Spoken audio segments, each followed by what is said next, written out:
Hi, so it's time for Grandma Reads a Story. And because it's spring, a lot of things are going to be coming out. We're going to be seeing things like bees, which I haven't missed the bees, but I do like honey. So we're going to enjoy some spring kind of stories. The first book is going to be The Bee Tree by Patricia Polacco.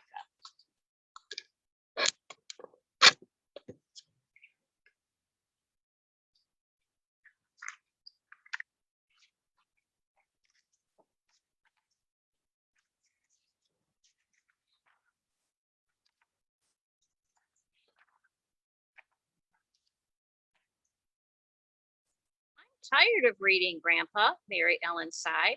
I'd rather be outdoors, running and playing. So, you don't feel like reading, eh? Feel like running, do you? Then I expect this is just the right time to find a bee tree, he said, taking down a jar and putting on his lucky hat.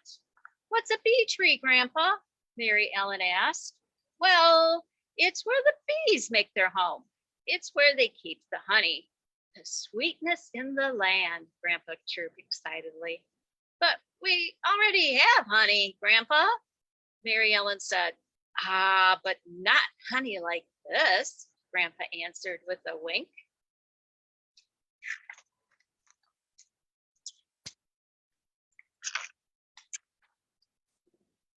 Mary Ellen and her grandpa put on their coats and went outdoors. They walked down past the hollyhocks to the garden and found bees gathering pollen from the flowers.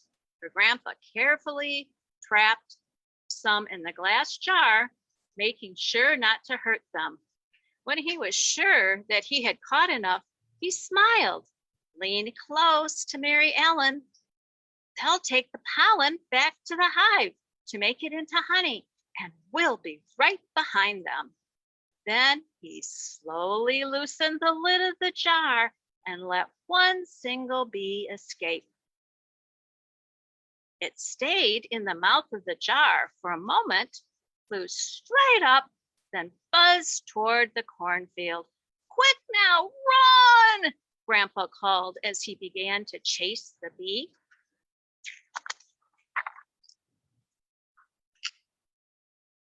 Just then, Mrs. Grovlick from down the creek way was walking baby Sylvester in his carriage. Mary Ellen and her grandpa ran by them. We're off to find a bee tree today, Grandpa shouted. I haven't done that since I was a girl, Mrs. Grovlick said excitedly. May I come too? Grandpa motioned for her to follow, and the three of them were off running. Baby Sylvester laughed out loud as his carriage bumped and bounced through the rows of corn. Honk, went a goose as it waddled away from them. Do you think the goose is going to chase them too? Does the goose want honey, do you think? As they came from the cornfield and crossed Dietz Junction, Einar Tundevald came around the bend on his squawky old bike. Where are you all going in such a hurry? He asked. A bee tree, Mary Ellen puffed as the foursome scurried by. Chasing a bee to its tree? This I would like to do also, he said, as he stood up and pedaled faster. The wheels of his bike went twiddle, twiddle, twiddle, shriek. Their boots slapped the ground. The buggy pitched and swayed, and the goose honked as they ran after that bee. The bee swooped down, stopped, held in midair, then circled past them and headed straight for the St. Joe River. What are they going to do when it gets to the river? Are they going to swim? What are they going to do?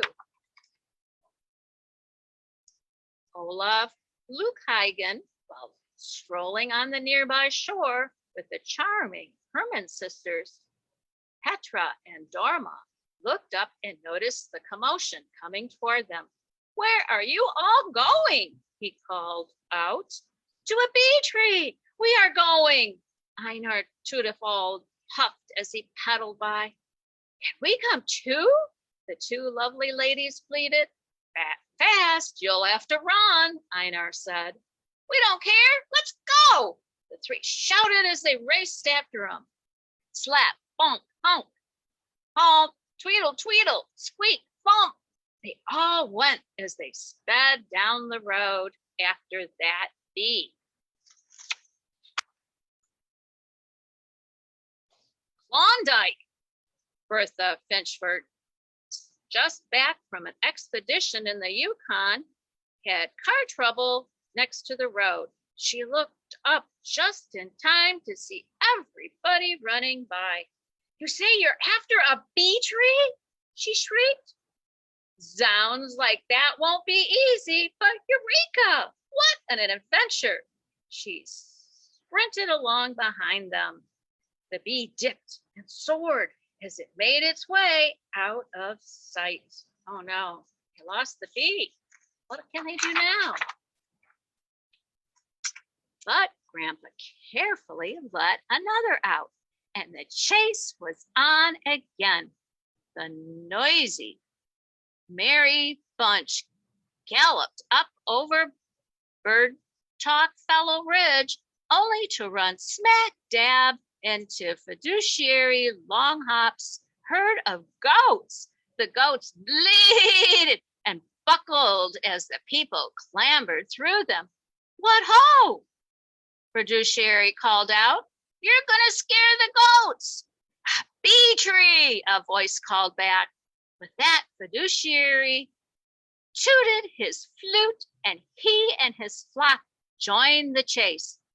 Bounding billies, this will be great, he said, on a dead run.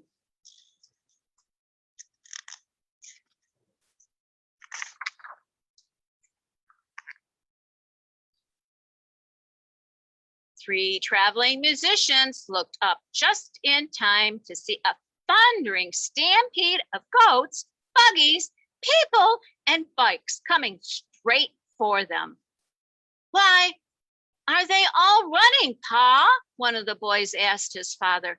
We're after that bee, Grandpa said, pointing at the small dot in the sky. It's leading us to a bee tree, Mary Ellen wailed as she streaked by them.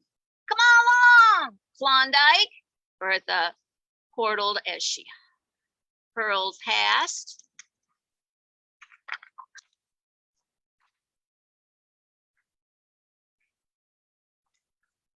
Slap, bump, bleat, honk, tweedle, tweedle, squeak, bump. They went as they ran. Hoofs clattered. Rows of corn were parted. Nothing really mattered but chasing that bee. They ran through Reiner's Bluff and into Bishop's Meadow, along Dead Man's Tree, and then to Bird Talk Hollow.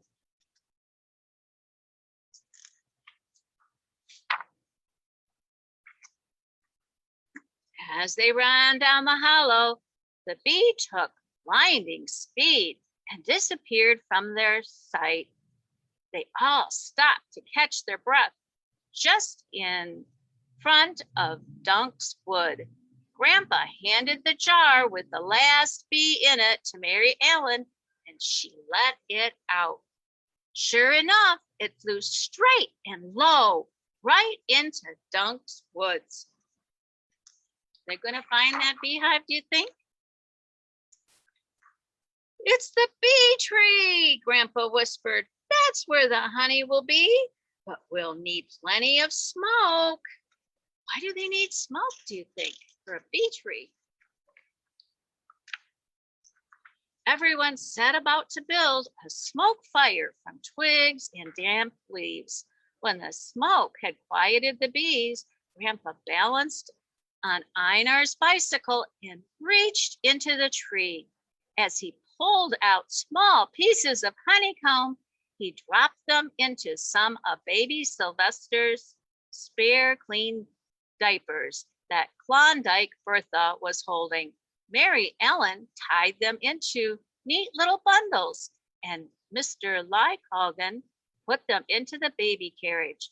The musicians played merrily as the Herman sisters danced.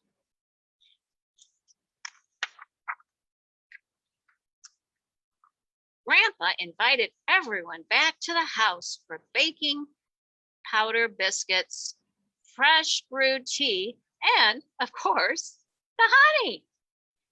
There was music, dancing, tall tales, and raucous laughter as they all buzzed about the sweet adventure of that day. More like a party. Grandpa took Mary Ellen inside, away from the crowd. Now, child, I am going to show you what my father showed me and his father before him, he said quietly. He spooned the honey onto the cover of one of her books. Taste, he said, almost in a whisper. Mary Ellen savored the honey on her book. There's such sweetness inside of that book, too, he said thoughtfully. Such things, adventure, knowledge, and wisdom. But these things do not come easily. You have to pursue them. Just like we ran after the bees to find their tree, so you must also chase these things through the pages of a book. Then he smiled and hugged her.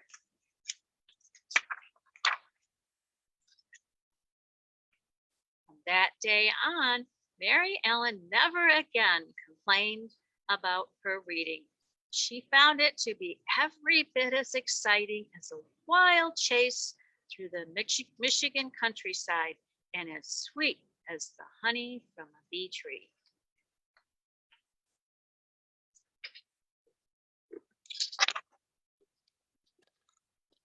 Okay, so I hope you enjoyed that story. Can you tell me how it began? The story began with a little girl. And did she like reading? No, not really. What did she say? She said she'd rather be outside playing, running. And so what Grandpa said. He said, well, it sounds like a good time to do what? To find a bee tree. So he took down a jar, he put on his lucky hat, and then what did they do? They needed to get some what? Some bees, because the bees know where the bee tree is. But Grandpa doesn't know. So got a jar and he collected a whole bunch of bees. And then when he had the bees in the jar, what did he do? Slowly let one out carefully. And what did the bee do? He went flying for his bee tree. So they started chasing, and then a whole bunch of people on the way asked, what are you doing? Where are you running? Oh, we're after bees, after the bee tree. And they all took chase, animals, people. They all started chasing. And he had to, when the one bee disappeared and it flew out of sight, he had to do what? He had to release another bee. And another and another. And they kept chasing them. And when they finally got to the bee tree, could they just get the bee hive, the honeycomb from the beehive? The bees would probably do what? They would sting them. So they made a fire, and the smoke calmed the bees down. So they made a fire out of twigs and grass and damp leaves. And then when the bees were quieted down, Grandpa balanced on the one kid's bicycle and he reached up into the tree and took pieces of the honeycomb. And people were dancing merrily and the musicians played. And then he did what? He invited them back to his house and they had a party. And so they had music, dancing, and they talked about what happened, and then what happened at the end. Grandpa took some honey and he did something really strange with the honey. He put it in a very weird place. He put it on what? A book. And he said, adventure, fun, adventure, all of that is inside of the book. But just like, it's just as sweet, but just like chasing bees to get to the bee tree takes some work, so does learning to read, but the sweetness is inside. So after that, she never talked and complained about her reading. She enjoyed reading. And hope you enjoyed that story. And now we have another story. It's called The Beeman. And it's written by Laurie Krebs.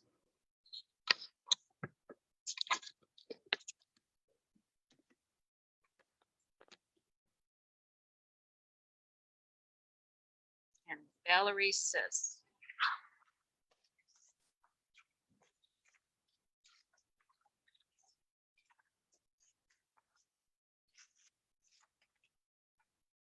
Here is my grandpa, who's known in our town as the Beeman. Here is his jacket with zipped up hood that covers his face just the way that it should when he visits his hives as the Beeman. Here are his gloves made of cotton and leather, protecting his hands in all kinds of weather when he tends to hives as the Beeman.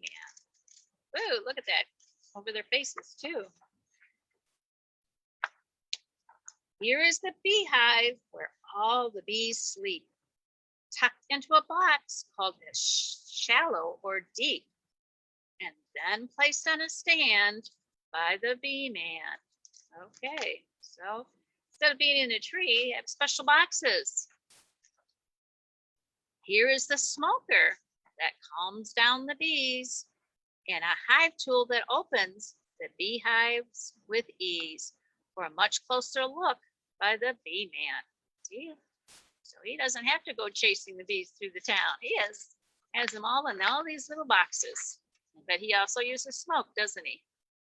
Here is the queen bee, who does her job well and lays tiny eggs in a six-sided cell.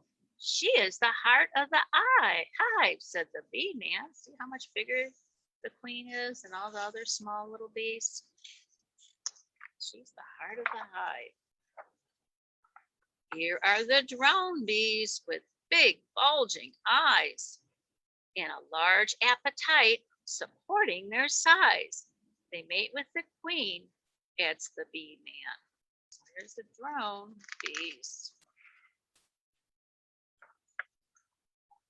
Here are the workers, 10,000s or more, who gather the nectar to bring back and store in honeycomb cells for the Beeman. So there they are, the drone, the workers. Here's the worker bees. Here are the house bees with swift moving wings that dry up the nectar a worker bee brings, making honey for me and the Beeman. So there's house bees that use their wings to dry the nectar. Boy, they all have a job to do, huh?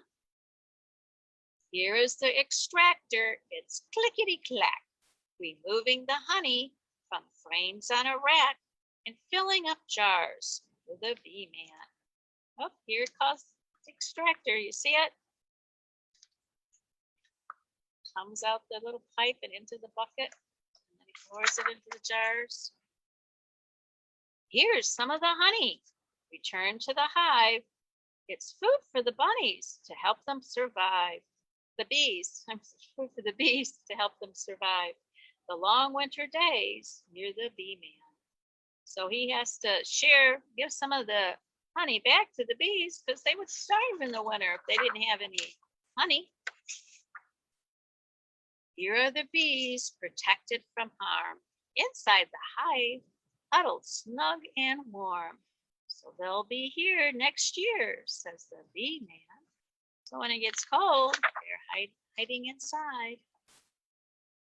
Here's the wagon filled up to the brim with bottles of honey collected by him and brought to the house by the bee man. Wow, look at there's a wagon. Here are the muffins, all warm and delicious, and dripping with honey and Grandma's best dishes. Oh, look at, they're pretty blue dishes, aren't they? I'm glad that my grandpa's the bee man. Whoa, they have plenty of honey apparently.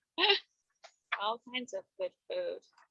So, and here it talks about the different kinds of bees there are, the bee colonies, and the six-sided in the house. So it tells you all about beekeeping, the hives and the honeycomb cells, and what the smoker and the extractor. It tells you all about, it talks about different kinds of honey and pollination. And there's something called a bee dance. Did you know that bees dance? Well, they do. And their dance tells other workers where nectar is found and how to get there. If food is close by, they do a round dance, running in circles, first one way and then the other, allowing the workers to smell and taste what they have found. The faster they dance, the richer the supply of nectar. If food is further from the hive, they do a wagtail dance. The longer they waggle, the longer the trick will be. Making a half circle in one direction, they turn sharply and waggle in a straight line till they again turn sharply and make a half circle in the opposite direction. The orientation of the dancer inside the hive tells the workers the direction in which they should fly. So bees communicate. And then here's a recipe for Grandma's apple and honey muffins. So this is book called the Bee Man, and actually this book was provided to the Pontiac Public Library, and they also gave us some suggestions, some fun activities we could do. Talks about the Bee Man, and so you can make something called pollinator puppets. And here's a pollinator puppet. It's a flower. And there's a pollinator puppet, and this is where the hive is. And it also can make, one of these activities is to make bee poetry. So what you do is, this book rhymes. So what rhyme, books that rhyme, that's one kind of poetry. Some poems rhyme. And so what you have to do is think about two or more words that rhyme, like with cat, like cat, man, sat, fat, and then use the word to try and make a second rhyme, like bee would rhyme C, tree, me, free, G, he, me. And then what you're going to do is you're going to complete the rhyme in some of the sentences. So if I told you a joke about honey, you'd laugh because it was, what rhymes with honey? Funny, because it was funny. And so, and there are like all different kinds of bees. We talked about the house bees that fluttered their wings to dry it, and the worker bees that went and collected it, and the queen bee who lays all the eggs and drowns. And then, so there's all different kinds of bees. And then you can make a poem about maybe the queen bee. She's the heart of the hive. She's the one that lays all the eggs for all the different kinds of bees, and the drones mate with the queen so that they have babies, and then the workers go get the honey, and then the house bees dry the honey. So hope you enjoyed this story time, and we'll be back next week for Grandma Reads a Story. Goodbye.